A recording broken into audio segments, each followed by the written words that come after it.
a boa lembrança de que, se o Criador nos dá os bens para nossa alegria, pode enviar-nos igualmente os dissabores para nosso proveito.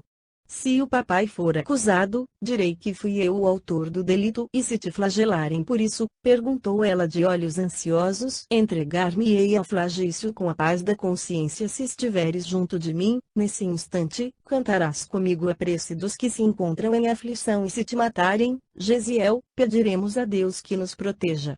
Abigail abraçou mais ternamente o irmão, que, por sua vez, dissimulava a custo a emoção que lhe na alma. A irmã querida constituíra sempre o tesouro afetivo de toda a sua vida. Desde que a morte lhes arrebatara a genitora, dedicara-se à irmã, com todas as veras do coração. Sua vida pura dividia-se entre o trabalho e a obediência ao pai, entre o estudo da lei e a afeição meiga companheira da infância. Abigail contemplava alternamente, enquanto ele abraçava com o enlevo da amizade pura, que reúne duas almas afins.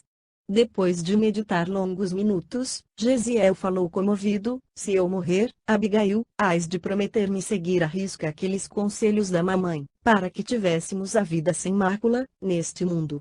Lembrar-te-ás de Deus e da nossa vida de trabalho santificador, e nunca ouvirás a voz das tentações que arrastam as criaturas à queda nos abismos do caminho. Recordas-te das últimas observações da mamãe no leito da morte? Se recordo, respondeu Abigail com uma lágrima. Tenho a impressão de ouvir ainda suas últimas palavras: vocês, meus filhos, amarão a Deus acima de tudo, de todo o coração e de todo o entendimento. Jesiel sentiu os olhos úmidos, com aquelas recordações, e murmurou: feliz de ti que não esqueceste.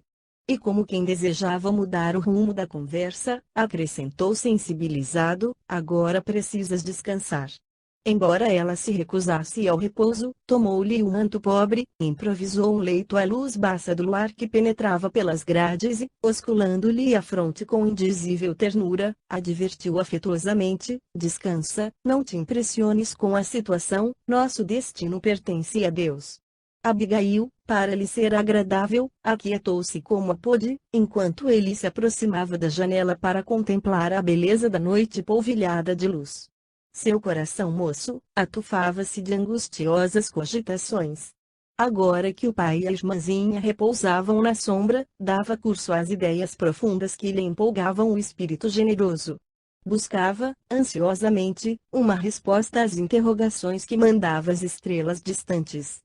Esperava, com sinceridade e confiança, no seu Deus de sabedoria e misericórdia, que os pais lhe haviam dado a conhecer. A seus olhos, o Todo-Poderoso sempre fora infinitamente justo e bom. Ele, que esclarecera o genitor e consolara a irmãzinha, perguntava também, por sua vez, dentro de si, o porquê das suas provas dolorosas. Como se justificava, por causa tão comezinha, a prisão inesperada de um ancião honesto, de um homem trabalhador e de uma criança inocente? Que delito irreparável haviam praticado para merecer expiação tão penosa? O pranto correu-lhe copioso ao relembrar a humilhação da irmã, mas também não procurou enxugar as lágrimas que lhe inundavam o rosto, de maneira a escondê-las de Abigail, que talvez o observasse na sombra. Rememorava, um a um, todos os ensinamentos dos escritos sagrados. As lições dos profetas consolavam-lhe a alma ansiosa. Entretanto, vagava-lhe no coração uma saudade infinita. Lembrava-se do carinho materno que a morte lhe arrebatara. Se presente aquele transe, a mãe saberia como confortá-los.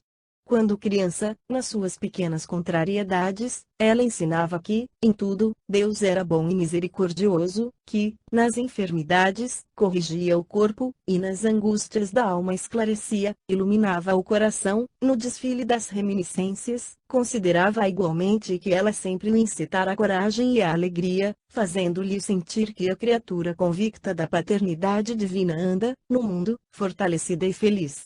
Edificado na fé, cobrou ânime, depois de longas reflexões, aquietou-se na laje fria, procurando o repouso possível no silêncio augusto da noite. O dia amanheceu prenhe de lúgubres expectativas. Dentro de poucas horas, Licínio Minúcio, rodeado de numerosos guardas e satélites, recebeu os prisioneiros na sala destinada aos criminosos comuns, onde se ostentavam alguns instrumentos de punição e suplício. Jochebed e os filhos traíam na palidez do semblante a emoção profunda que os dominava. Os costumes da época eram excessivamente desumanos para que o juiz implacável e a maioria dos circunstantes se inclinassem à comiseração pelo aspecto desditoso deles. Alguns esbirros perfilavam-se junto dos potros de castigo, de onde pendiam açoites e algemas impiedosos. Não houve interrogatório, nem depoimento de testemunhas, como seria de esperar antes de providências tão odiosas, e, chamado rudemente pela voz metálica do legado, o velho judeu aproximou-se vacilante e trêmulo. Jochebed exclamou algoz impassível e sanhudo: os que desacatam as leis do império devem ser punidos de morte, mas eu procurei ser magnânimo, em consideração à tua velhice desamparada. Um olhar de angustiada expectação transfigurou o rosto do acusado, enquanto Patrício esboçava um sorriso irônico. Alguns operários lá da herdade, continuou Licínio, viram-te as mãos perversas na tarde de ontem, quando incendiaste as pastagens. Esse ato redundou em sérios prejuízos para os meus interesses, além de ocasionar males talvez irreparáveis à saúde de 2 servos muito prestimosos. Como nada tens de teu para compensar o dano causado, receberás o justo corretivo em flagelações, para que nunca mais venhas a erguer tuas garras de abutre contra os interesses romanos. Sob o olhar angustiado e lacrimoso dos filhos, o velho israelita ajoelhou-se e murmurou: Senhor, por piedade, piedade, berrou Minúcio com rispidez. Cometes um crime, imploras favores.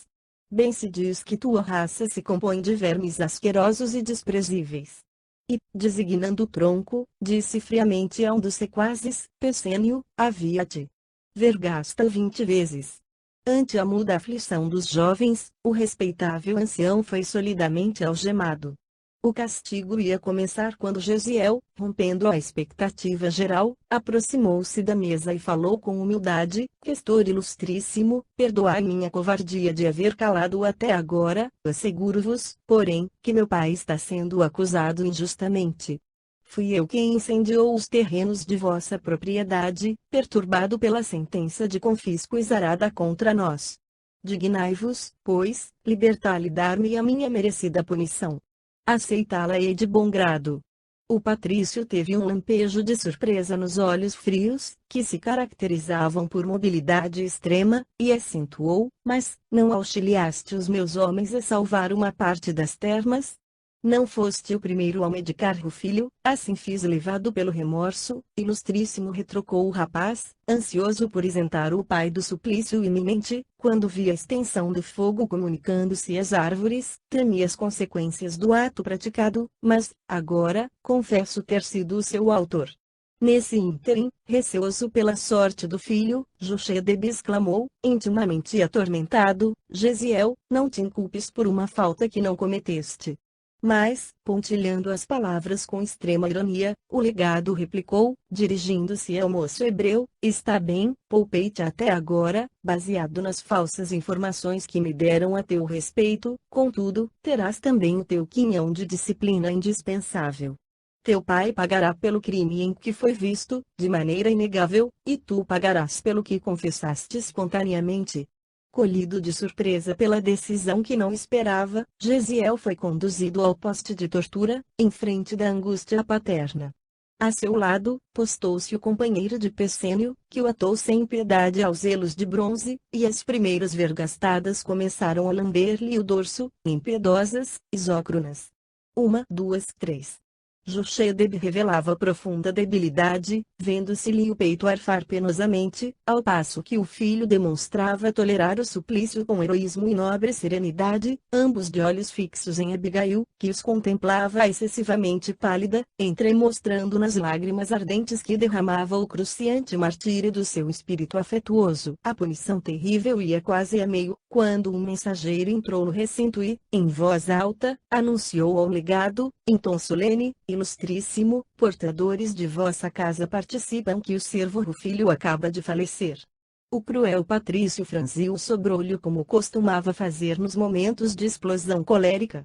Sentimentos rancorosos lhe afloraram a face, que a perversidade de egoísmo exacerbado vincara de traços indeléveis. Era o melhor dos meus homens, bradou. Estes judeus malditos pagarão muito caro esta afronta. Filócrio, aplica-lhe mais 20 vergastadas e, em seguida, leva-o à prisão, de onde deverá seguir para o cativeiro nas galeras.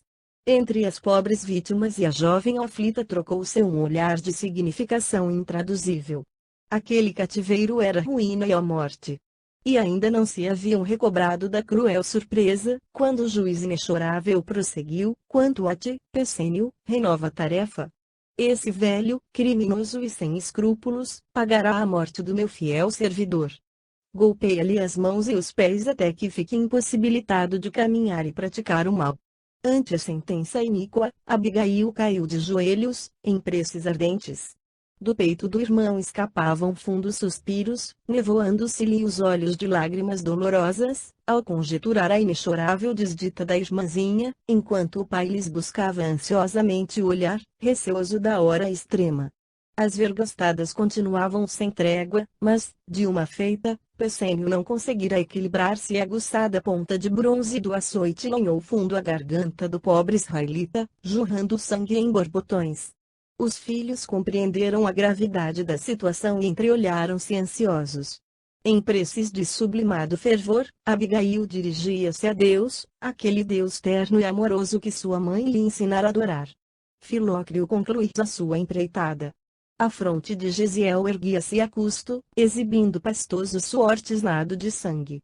Os olhos fichavam-se na irmã muito amada, mas, em todo o seu aspecto, deixava transparecer profunda fraqueza, que lhe anulava as últimas resistências. Incapaz de definir os próprios pensamentos, Abigail repartia sua atenção angustiada com o pai e o irmão. Todavia, em breves instantes, ao fluxo incessante do sangue que corria abundante, Jochebed deixou pender, para sempre, a cabeça alvejada de cabelos brancos. O sangue alagara as vestes e empastava-se-lhe nos pés. Sob o olhar cruel do legado, ninguém ousou articular palavra. Apenas o açoite, cortando o ambiente morno da sala, quebrava o silêncio num silvo singular. Mas, notaram que do peito da vítima ainda se escapavam palavras confusas, das quais sobressaíam as carinhosas expressões: meus filhos, meus queridos filhos. A jovem talvez não pudesse compreender que chegara o momento decisivo, mas Gesiel, não obstante o terrível sofrimento daquela hora, tudo compreendeu e, num esforço profundo, gritou para a irmã: Abigail, papai está expirando, tem coragem, confia. Não posso acompanhar-te na oração, mas fazes por todos nós a prece dos aflitos. Dando mostras de fé invejável em tão amarguradas circunstâncias, a jovem, de joelhos, fixou longamente o velho pai cujo peito já não arfava, depois, erguendo os olhos ao alto, começou a cantar com voz trêmula, porém harmoniosa e cristalina. Senhor Deus, Pai dos que choram, dos tristes, dos oprimidos, fortaleza dos vencidos, consolo de toda a dor, embora a miséria amarga dos prantos de nosso erro, deste mundo de desterro clamamos por vosso amor. Nas aflições do caminho, na noite mais tormentosa, vossa fonte generosa é o bem que não secará. Sois, em tudo, a luz eterna da alegria e da bonança, nossa porta de esperança que nunca se fechará. Suas expressões vocais enchiam o ambiente de sonoridade indefinível. O canto semelhava-se mais a um gorjeio de dor de um rouxinol que cantasse, ferido, numa alvorada de primavera. Tão grande, tão sincera se lhe revelava fé no Todo-Poderoso, que sua atitude geral era de uma filha carinhosa e obediente, comunicando-se com o pai silencioso e invisível. O pranto perturbava-lhe a voz trêmula, mas repetia com desassombro a prece aprendida no lar, com a mais formosa expressão de confiança no Altíssimo. Penosa emoção apossara-se de todos. Que fazer com uma criança cantando o suplício dos seus entes amados e a crueldade dos seus verdugos? Soldados e guardas presentes mal dissimulavam a emoção. O próprio questor parecia imobilizado, como que submetido a enfadonho mal-estar. Abigail, estranha a perversidade das criaturas, suplicando o amparo do Onipotente, não sabia que o cântico era inútil à salvação dos seus, mas que despertaria comiseração pela sua inocência, ganhando-lhe, assim, a liberdade. Recobrando alento e percebendo que a cena ferira a sensibilidade geral, Licínio esforçou-se por não perder a dureza de espírito e recomendou a um dos velhos servidores, em tom imperioso: Justino, leva esta mulher para a rua e solta, mas que não cante mais, nem mesmo uma nota. Diante da ordem retumbante, Abigail não terminou a oração, emudecendo instantaneamente, como se obedecesse a estranho estacato. Lançou ao cadáver ensanguentado do pai um olhar inesquecível e, logo contemplando o irmão ferido e algemado, com quem trocava as mais íntimas impressões na linguagem dos olhos doridos e ansiosos, sentiu-se tocada pela mão calosa de um velho soldado que lhe dizia em voz quase áspera: acompanha-me. Ela estremeceu, todavia, endereçando a Gesiel o derradeiro e significativo olhar, seguiu o preposto diminúcio, sem resistência. Após atravessar inúmeros corredores úmidos e sombrios, Justino, modificando sensivelmente a voz, deu-lhe a perceber extrema simpatia por sua figura quase infantil, murmurando-lhe ao ouvido, comovidamente: minha filha, também sou pai e compreendo o teu martírio. Se queres atender a um amigo, escuta o meu conselho. Foge de Corinto a toda pressa. Vale-te deste instante de sensibilidade dos teus verdugos e não voltes aqui. Abigail cobrou algum ânimo, sentindo-se encorajada por aquela simpatia imprevista, perguntou extremamente perturbada: e meu pai? Teu pai descansou para sempre, murmurou o generoso soldado. O pranto da jovem se fez mais copioso, borbulhando-lhe dos olhos tristes. Todavia, ansiosa por defender-se contra a perspectiva de solidão, perguntou ainda: mas e meu irmão? Ninguém volta do cativeiro das galeras, respondeu Justino com olhar significativo. Abigail levou as mãos pequeninas ao peito, desejando afogar a própria dor. Os gonzos de velha porta rangeram vagarosamente e o seu inesperado protetor exclamou, apontando a rua movimentada: vai em paz e que os deuses te protejam. A pobre criatura não tardou a sentir o insulamento entre as fileiras de transeuntes que cruzavam, apressados, a via pública. Habituada aos carinhos domésticos, no lar onde o idioma paterno substituía a linguagem das ruas, sentiu-se estranha no meio de tantas criaturas inquietas, assoberbadas de interesses e preocupações materiais. Ninguém lhe notava as lágrimas, nenhuma voz amiga procurava inteirar-se das suas íntimas angústias. Estava só. Sua mãe fora chamada por Deus, anos antes, seu pai acabava de sucumbir covardemente e assassinado, o irmão, prisioneiro e cativo, sem esperança de remissão. Apesar do sol do meio-dia, tinha a sensação de intenso frio. Deveria regressar ao ninho doméstico. Mas, com que fim, se haviam sido expulsos? A quem confiar sua enorme desdita? Lembrou-se de uma velha amiga da família. Procurou-a. A viúva Sostênia, muito afeiçoada à sua mãe, recebeu-a com o sorriso generoso da sua velhice bondosa. Desfeita em pranto, a infortunada contou-lhe todo o sucedido. A veneranda velhinha, acariciando-lhe a cabeleira anelada, falou comovida: nas perseguições passadas, nossos sofrimentos foram os mesmos. E dando-as a entender que não desejava reviver antigas e dolorosas reminiscências, Sostênia acentuou: é indispensável o máximo de coragem nas situações penosas como esta. Não é fácil elevar o coração em meio de tão terríveis escombros, mas é preciso confiar em Deus nas horas mais amargas. Que contas fazer, agora que todos os recursos desapareceram? Por minha vez, nada te posso oferecer, senão o coração amigo, pois também aqui estou por esmola da pobre família que me agasalhou caridosamente, na última tempestade da minha vida. Sostênia, disse Abigail suspirando, meus pais me prepararam para uma existência de corajoso esforço próprio. Estou pensando em recorrer ao legado e suplicar-lhe um cantinho da nossa chácara para lhe viver uma vida honesta, na esperança de reaver Gesiel e sua fraterna companhia. Que pensas a respeito? Notando a indecisão da veneranda amiga, continuou: quem sabe o questor Licínio se condoirá da minha sorte? Minha resolução talvez o enterneça. Voltarei para casa e levar-te-ei comigo. Ser-me-ás uma segunda mãe para o resto da vida. Sostênia conchegou-a de encontro ao coração e acentuou de olhos úmidos: minha querida, tu és um anjo, mas o mundo ainda é propriedade dos maus. Viveria contigo eternamente, minha boa Abigail. Entretanto, não conheces o legado nem a sua camarilha. Ouve, filha. É preciso que fujas de Corinto, de modo a não incidires em mais duras humilhações.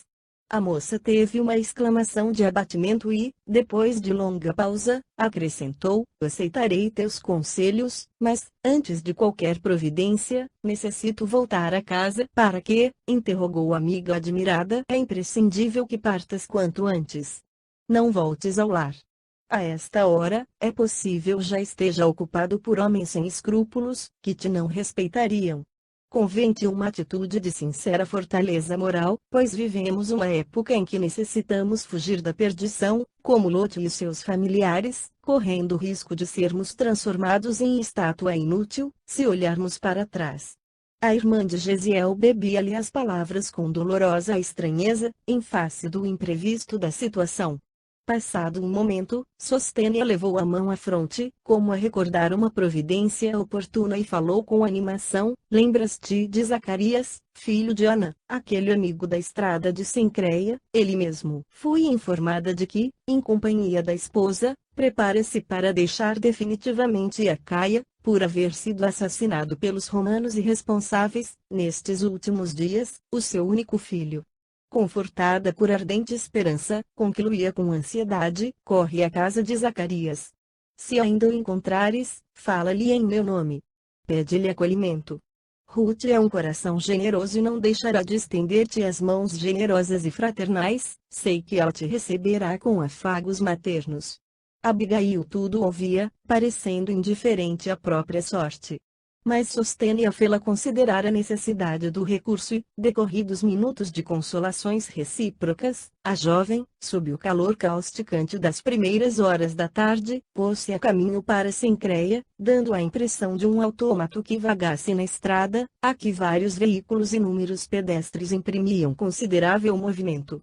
O porto de Cencreia ficava a certa distância do centro de Corinto.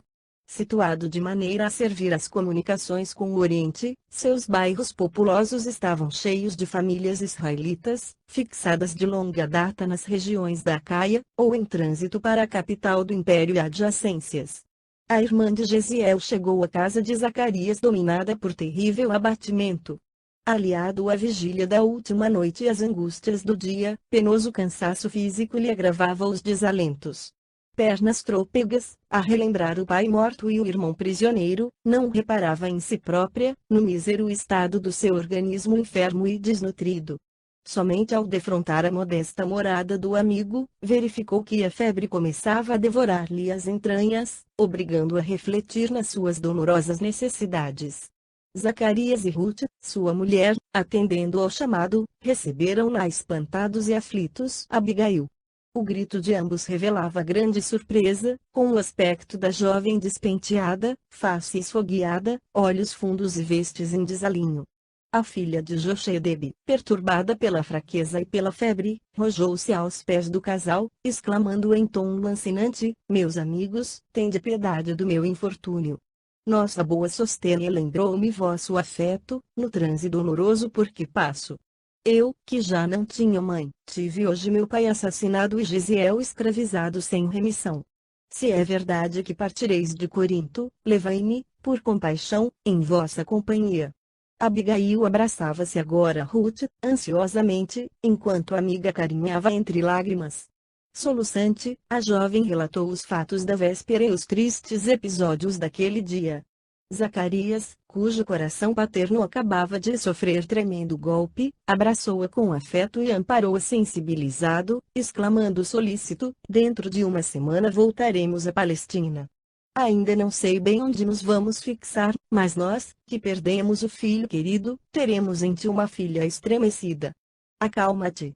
Irás conosco, serás nossa filha para sempre. Incapaz de traduzir seu jubiloso agradecimento, atormentada pela febre alta, a jovem ajoelhou-se, em pranto, procurando externar sua gratidão carinhosa e sincera. Ruth tomou-a ternamente nos braços e, qual desvelado anjo maternal, conduziu a um leito macio, onde Abigail, assistida pelos dois amigos generosos, delirou 3 dias entre a vida e a morte. 3 em Jerusalém. Depois de contemplar angustiadamente o cadáver paterno, o jovem hebreu acompanhou a irmã, de olhar ansioso, até a porta de acesso a um dos vastos corredores da prisão. Jamais experimentara tão profunda emoção. Ao cérebro atormentado acudiam-lhe os conselhos maternos, quando asseverava que a criatura, acima de tudo, devia amar a Deus. Jamais conhecera lágrimas tão amargas como aquelas que lhe fluíam em torrente, do coração dilacerado. Como reaver a coragem e reorganizar o caminho?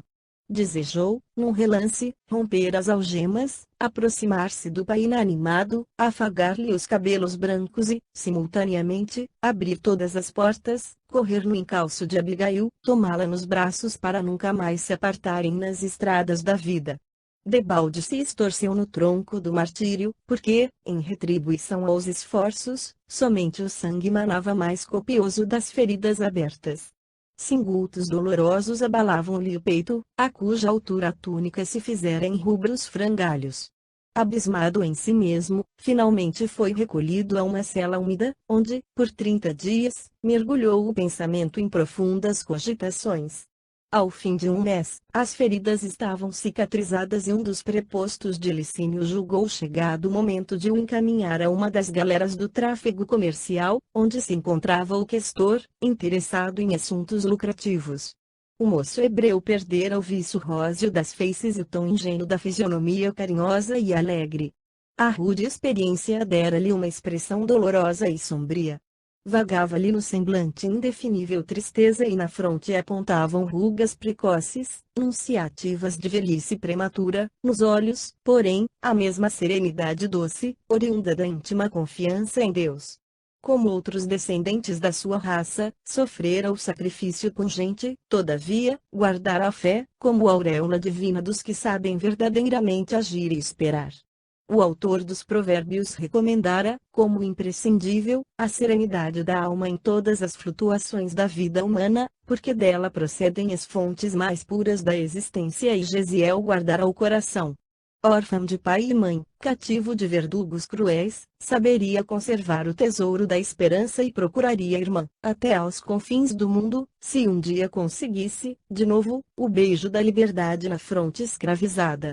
Seguido de perto por sentinelas impiedosas, qual se fora um vagabundo vulgar, cruzou as ruas de Corinto até o porto, onde o internaram no porão infecto de uma galera adornada com o símbolo das águias dominadoras. Reduzido à mísera condição de condenado a trabalhos perpétuos, enfrentou a nova situação cheio de confiança e humildade. Foi com admiração que o feitor Lisipo anotou-lhe a boa conduta e o esforço nobre e generoso.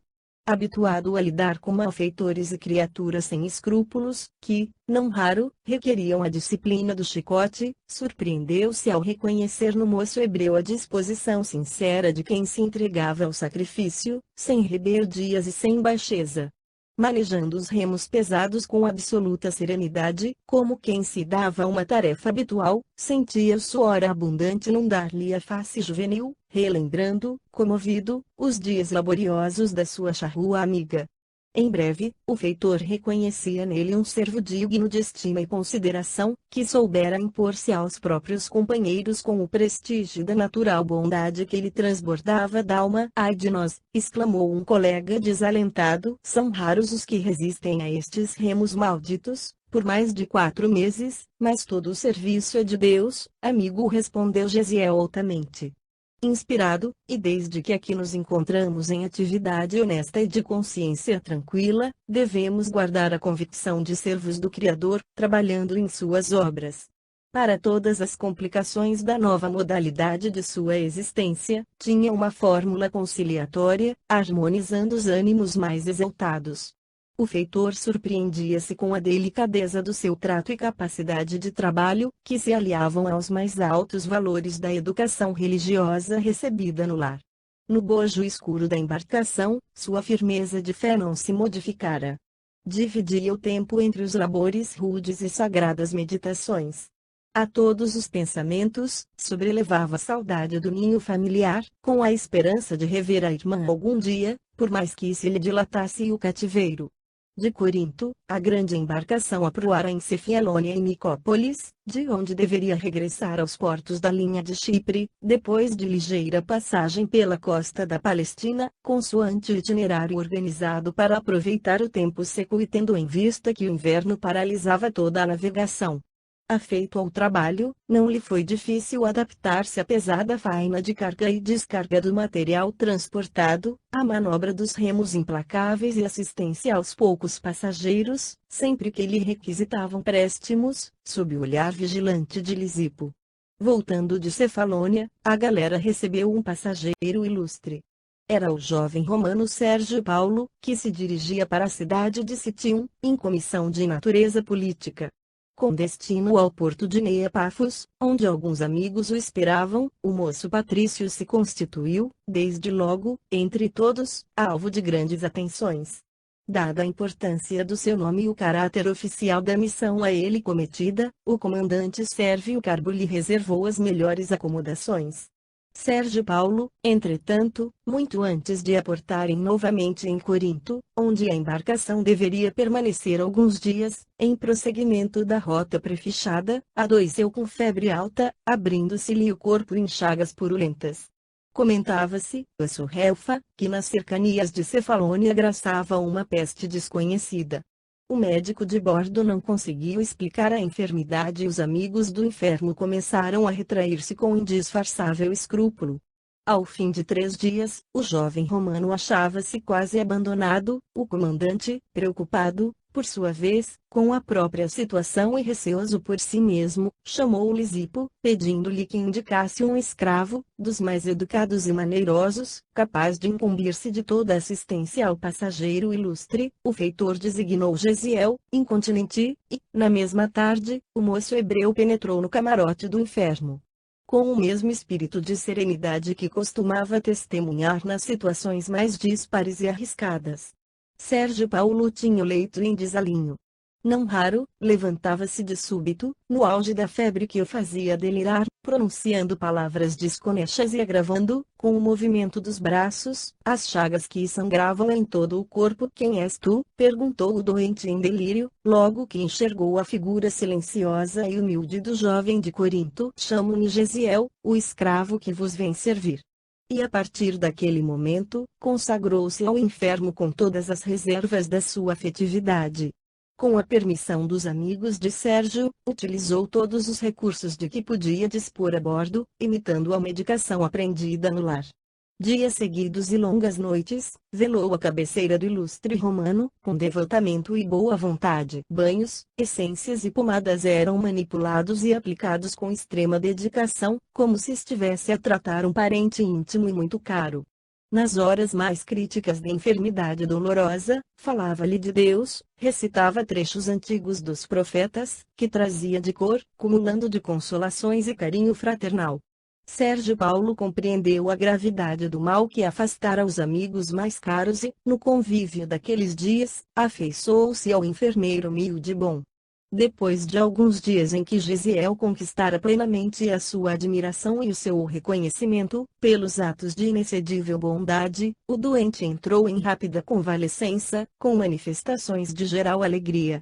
E contudo, na véspera de regressar ao porão abafado, o jovem cativo apresentou os primeiros sintomas da moléstia desconhecida que graçava em Cefalônia.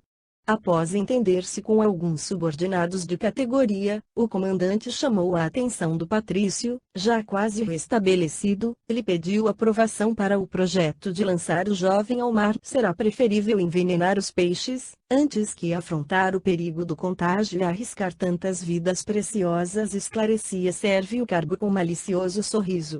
O patrício refletiu um instante e reclamou a presença de Lisipo, entrando os 3 a tratar do assunto. "Qual é a situação do rapaz?" perguntou o romano com interesse. O feitor passou a esclarecer que o jovem hebreu lhe viera com outros homens capturados por Licínio Minúcio, por ocasião dos últimos distúrbios da Caia. Lisipo, que simpatizava extremamente com o moço de Corinto, procurou pintar com fidelidade a correção da sua conduta, suas maneiras distintas, a benéfica influência moral que ele exercia sobre os companheiros muitas vezes desesperados e insubmissos.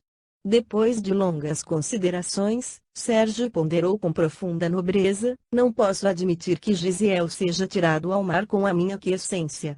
Devo a esse escravo uma dedicação que equivale à minha própria vida. Conheço Licínio e, se necessário, poderei esclarecê-lo mais tarde sobre esta minha atitude.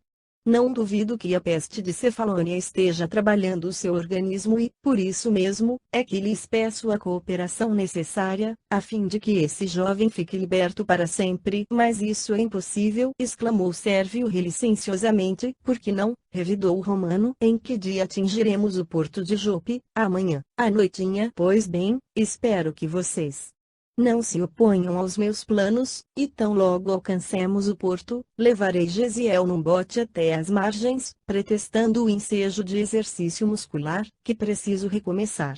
Aí, então, lhe daremos liberdade. É um feito que se me impõe, em obediência aos meus princípios. Mas, senhor, obtemperou o comandante indeciso, não aceito quaisquer restrições, mesmo porque Licínio Minúcio é um velho camarada de meu pai.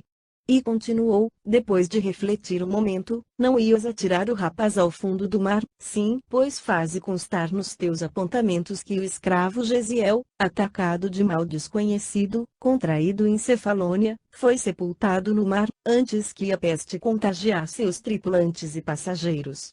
Para que o rapaz não se comprometa, instruí-lo-ei a respeito, dando-lhe umas tantas ordens terminantes. Além disso, noto bastante enfraquecido para resistir com êxito às crises culminantes da moléstia ainda em começo. Quem poderá garantir que ele resistirá? Quem sabe morrerá ao abandono, no segundo minuto de liberdade.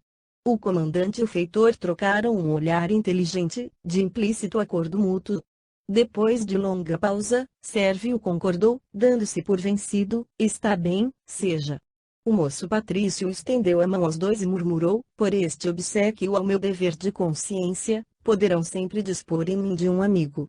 Daí a instantes, Sérgio acercou-se do jovem, semi-adormecido junto do seu camarote já tomado da febre em começo de explosão, dirigindo-lhe a palavra com delicadeza e bondade: Gesiel, desejarias voltar à liberdade? Oh, senhor, exclamou o jovem reanimando o organismo com um raio de esperança. Quero compensar a dedicação que me dispensaste nos longos dias da minha enfermidade. Sou vosso escravo, senhor. Nada me deveis. Ambos falavam o grego e, refletindo subitamente na situação de futuro, o patrício interrogou: sabes o idioma comum da Palestina? Sou filho de israelitas, que me ensinaram a língua materna nos mais verdes anos. Então, não te será difícil recomeçar a vida nessa província. E medindo as palavras, como se temesse alguma surpresa contrária aos seus projetos, acentuou: Gesiel, não ignoras que te encontras enfermo, talvez tão gravemente quanto eu, há alguns dias.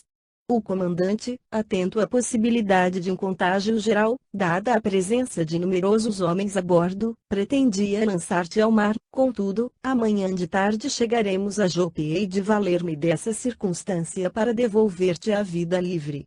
Não desconheces, todavia, que, assim procedendo, estou a infringir certas determinações importantes que regem os interesses de meus compatriotas, e é justo pedir-te sigilo do meu feito? Sim, senhor, respondeu o rapaz extremamente abatido, tentando com dificuldade coordenar as ideias. Sei que dentro em pouco a enfermidade assumirá graves proporções, prosseguiu o benfeitor.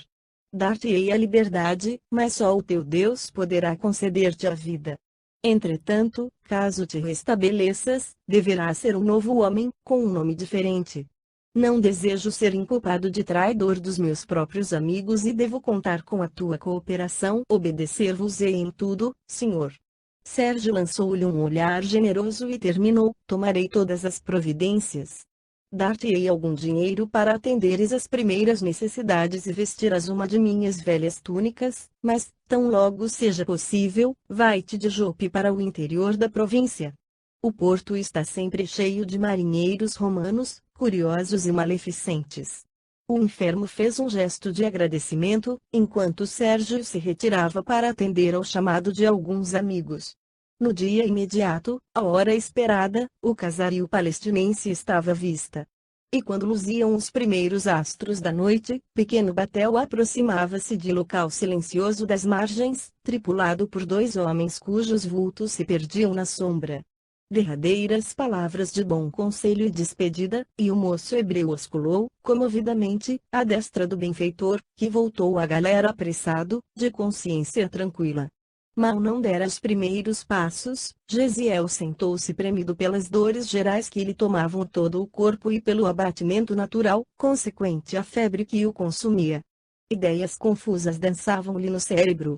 Queria pensar na aventura da libertação, desejava fixar a imagem da irmã, que haveria de procurar no primeiro ensejo, mas estranho torpor infirmava-lhe as faculdades, acarretando-lhe sonolência invencível. Olhou, indiferente, as estrelas que povoavam a noite refrescada pelas brisas marinhas. Reparou que havia movimento nas casas próximas, mas deixou-se ficar inerte no matagal a que se recolhera, junto da praia. Pesadelos estranhos dominaram-lhe o repouso físico, enquanto o vento lhe acariciava a fronte febril. De madrugada, acordou ao contato de mãos desconhecidas, que lhe revistavam atrevidamente os bolsos da túnica. Abrindo os olhos, estremunhado, notou que os primeiros clarões da alvorada listravam os horizontes. Um homem de fisionomia sagaz inclinava-se para ele, procurando alguma coisa, com ansiedade que o moço hebreu adivinhou de pronto, convencido de haver topado um desses malfeitores comuns, ávidos da bolsa alheia. Estremeceu e fez um movimento involuntário, observando que o assaltante inesperado alçara a mão direita, empunhando um instrumento, na iminência de exterminar-lhe a vida. "Não me mates, amigo", balbuciou com voz trêmula. A essas palavras, ditas comovedoramente, o meliante susteve o golpe homicida. "Dar-vos-ei todo o dinheiro que possuo", rematou o rapaz com tristeza. E, vasculhando a algibeira em que guardara o escasso dinheiro que lhe dera o patrício, tudo entregou ao desconhecido, cujos olhos fulguraram de cobiça e prazer. Num relance, aquela fisionomia contrafeita transformava-se no semblante risonho de quem deseja aliviar e socorrer. "Oh, sois excessivamente generoso", murmurara, apossando-se da bolsa recheada. "O dinheiro é sempre bom", disse Gesiel, "quando com ele podemos adquirir a simpatia ou a misericórdia dos homens." O interlocutor fingiu não perceber o alcance filosófico daquelas palavras e asseverou: "Vossa bondade, entretanto, dispensa o concurso de quaisquer elementos estranhos para a conquista de bons amigos. Eu, por exemplo, dirigia-me agora para o meu trabalho no porto, mas experimentei tanta simpatia pela vossa situação que aqui estou para quanto vos preste." "Vosso nome?" "Irineu de Crotona, para vos servir", respondeu o interpelado, visivelmente satisfeito com o dinheiro que lhe refertava ao bolso. "Meu amigo", exclamou o rapaz extremamente enfraquecido. "Estou enfermo e não conheço esta cidade, de modo a tomar qualquer resolução. Podeis indicar-me algum albergue ou alguém que me possa prestar a caridade de um asilo?" Irineu esboçou uma face de fingida piedade e respondeu: "Pesa-me nada ter para colocar à disposição de vossas necessidades, e também não sei onde possa existir um abrigo adequado para receber-vos, como se faz preciso. A verdade é que, para a prática do mal, todos estão prontos, mas para fazer o bem." Depois, concentrando-se por momentos, acrescentou: "Ah, agora me lembro. Conheço umas pessoas que vos podem auxiliar. São os homens do caminho." Mais algumas palavras. Irineu prontificou-se a conduzi-lo ao conhecido mais próximo, amparando-lhe o corpo enfermo e vacilante. O sol caricioso da manhã começava a despertar a natureza com os seus raios quentes e confortadores.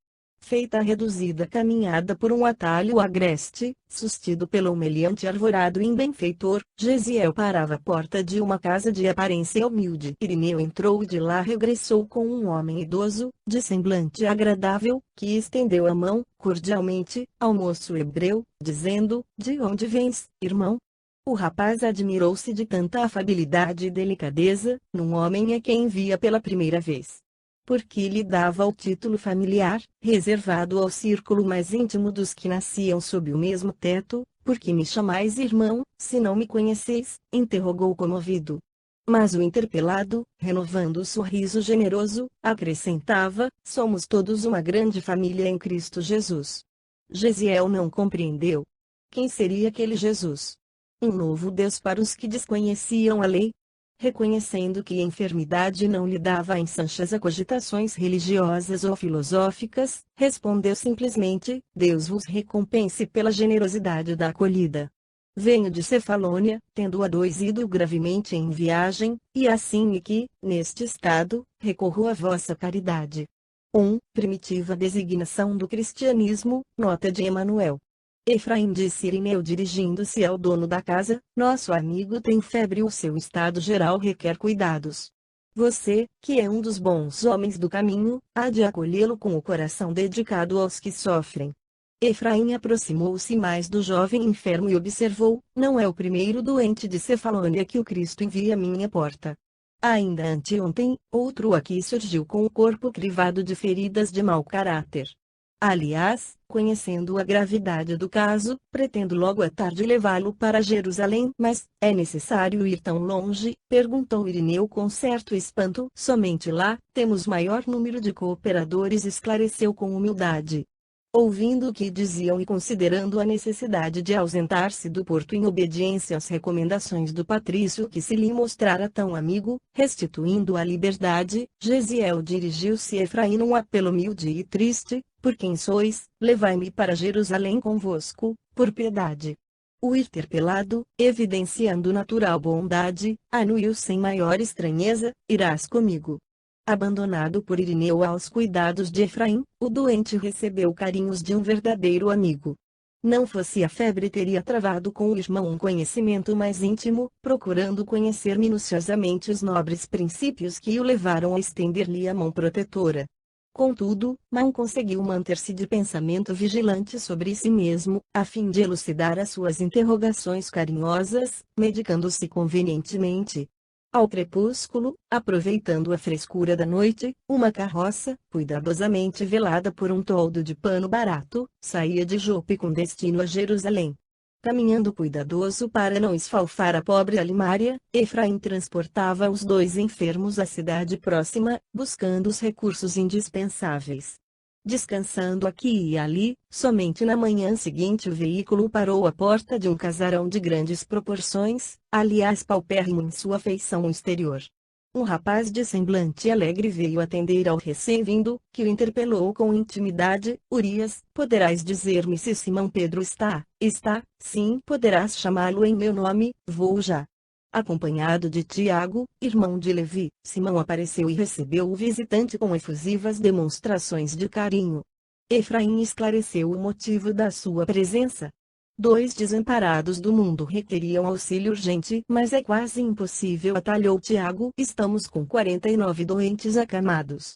Pedro esboçou um sorriso generoso e obtemperou: ora, Tiago, se estivéssemos pescando, seria justo nos eximíssemos desse ou daquele dever que exorbitasse a esfera das obrigações inadiáveis de cada dia, junto da família, cuja organização vem de Deus, mas agora o Mestre nos legou o trabalho de assistência a todos os seus filhos, no sofrimento. Presentemente, nosso tempo se destina a isso. Vejamos, pois, o que é possível fazer. E o bondoso apóstolo adiantou-se para acolher os 2 infelizes. Desde que viera do Tiberíades para Jerusalém, Simão transformara-se em célula central de grande movimento humanitarista. Os filósofos do mundo sempre pontificaram de cátedras confortáveis, mas nunca desceram ao plano da ação pessoal, ao lado dos mais infortunados da sorte. Jesus renovara, com exemplos divinos, todo o sistema de pregação da virtude. Chamando a si os aflitos e os enfermos, inaugurara no mundo a fórmula da verdadeira benemerência social. As primeiras organizações de assistência ergueram-se com o esforço dos apóstolos, ao influxo amoroso das lições do Mestre. Era por esse motivo que a residência de Pedro, doação de vários amigos do caminho, regurgitava de enfermos e desvalidos sem esperança. Eram velhos a exibirem úlceras asquerosas, procedentes de Cesareia, loucos que chegavam das regiões mais longínquas, conduzidos por parentes ansiosos de alívio, crianças paralíticas, da Idumeia, nos braços maternais, todos atraídos pela fama do profeta Nazareno, que ressuscitava os próprios mortos e sabia restituir tranquilidade aos corações mais infortunados do mundo. Natural era que nem todos se curassem, o que obrigava o velho pescador a agasalhar consigo todos os necessitados, com o carinho de um pai. Recolhendo-se ali, com a família, era auxiliado particularmente por Tiago, filho de Alfeu, e por João, mas, em breve, Filipe e suas filhas instalavam-se igualmente em Jerusalém, cooperando no grande esforço fraternal. Tamanho o movimento de necessitados de toda sorte, que há muito Simão não mais podia entregar-se a outro mister, no concernente à pregação da boa nova do reino. A dilatação desses mistérios vincular o antigo discípulo aos maiores núcleos do judaísmo dominante.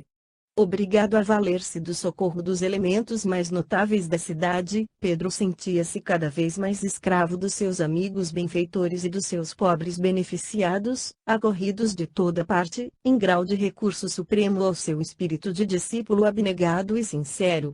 Atendendo às solicitações confiantes de Efraim, providenciou para que ambos os enfermos fossem instalados na sua casa pobre.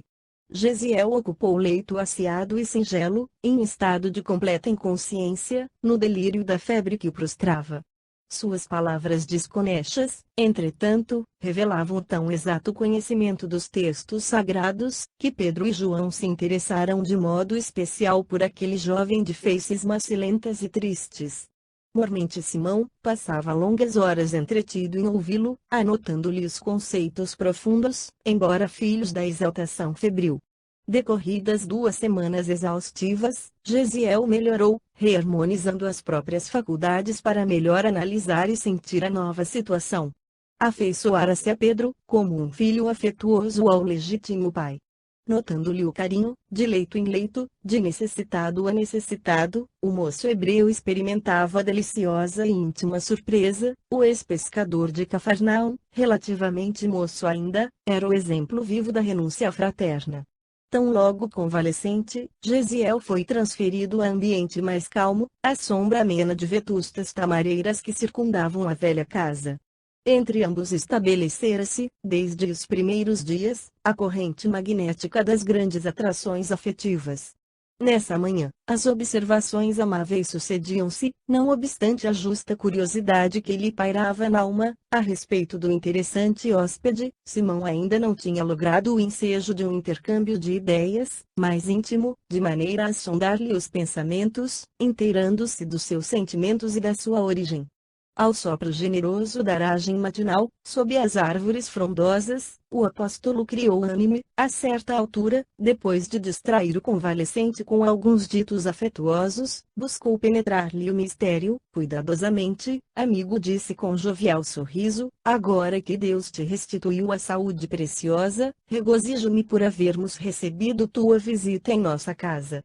Nosso júbilo é sincero, pois que, nos mínimos detalhes da tua permanência entre nós, revelaste a condição espiritual de filho legítimo dos lares organizados com Deus, pelo conhecimento que tens dos textos sagrados.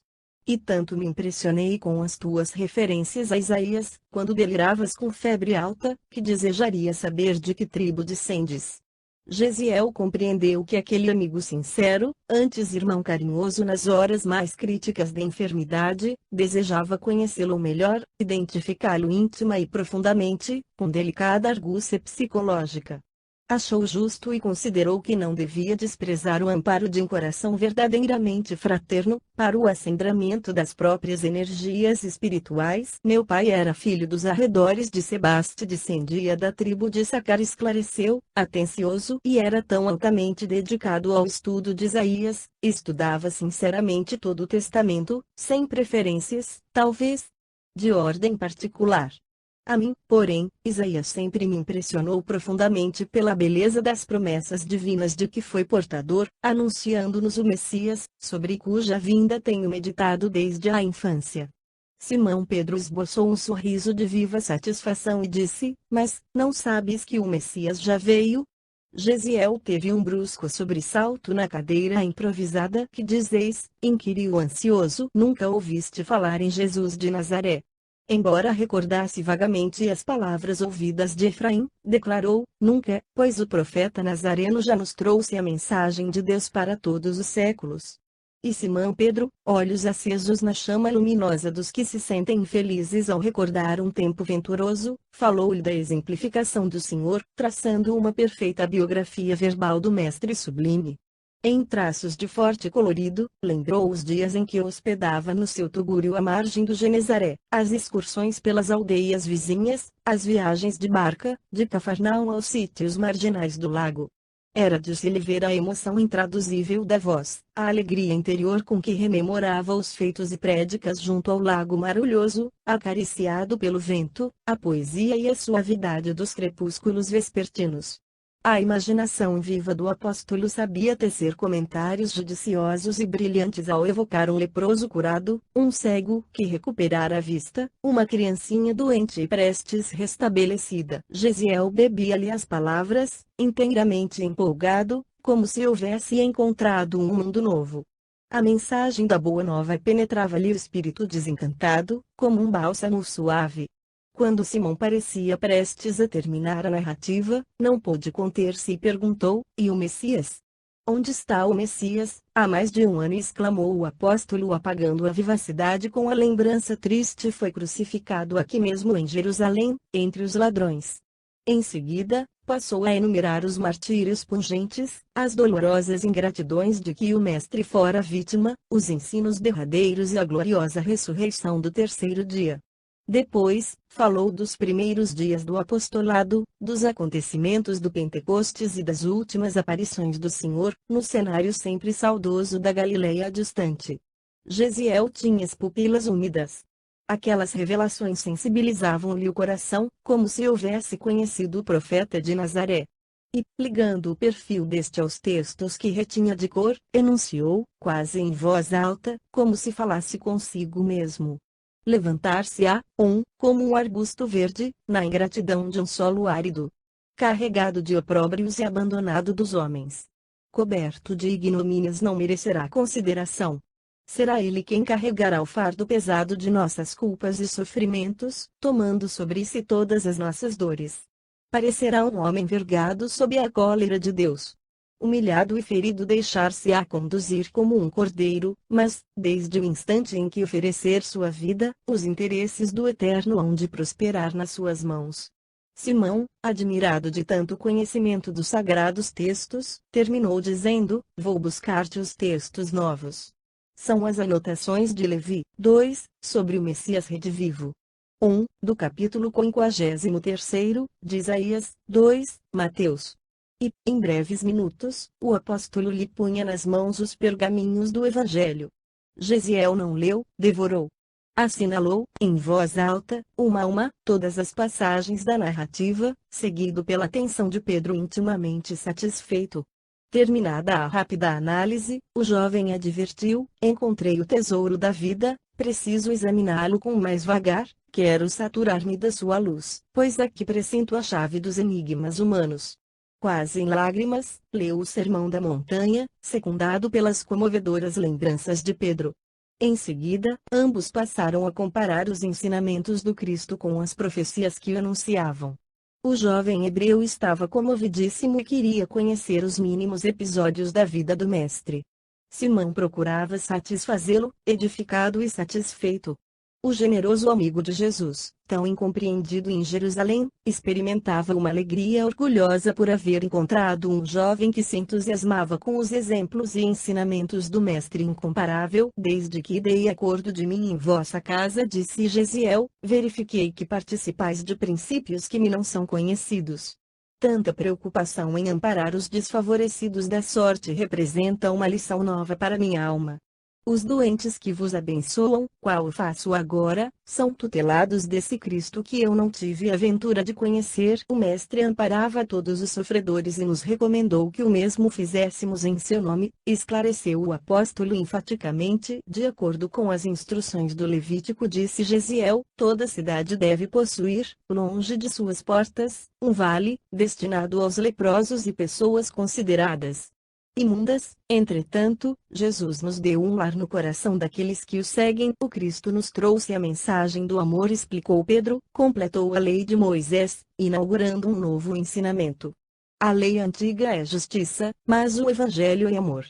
Enquanto o código do passado preceituava o olho por olho, dente por dente, o Messias ensinou que devemos perdoar 70 vezes 7 vezes e que se alguém quiser tirar-nos a túnica devemos dar-lhe também a capa. Gesiel sensibilizou-se e chorou. Aquele Cristo amoroso e bom, suspenso na cruz da ignomínia humana, era a personificação de todos os heroísmos do mundo. Como se aliviava ao analisá-lo! Sentia-se bem por não haver reagido contra o despotismo de que fora vítima. Cristo era o Filho de Deus e não desdenhara o sofrimento. Seu cálice transbordara e Pedro lhe fazia sentir que, nos instantes mais acerbos, aquele mestre desconhecido e humilde, no mundo, sabia transmitir a lição da coragem, da renúncia e da vida. Como exemplo do seu amor, ali estava aquele homem simples e carinhoso, que lhe chamava irmão, que o acolhia como a pai dedicado. O rapaz lembrou seus últimos dias em Corinto e chorou longamente. Foi aí que, abrindo o coração, tomou as mãos de Pedro e contou-lhe toda a sua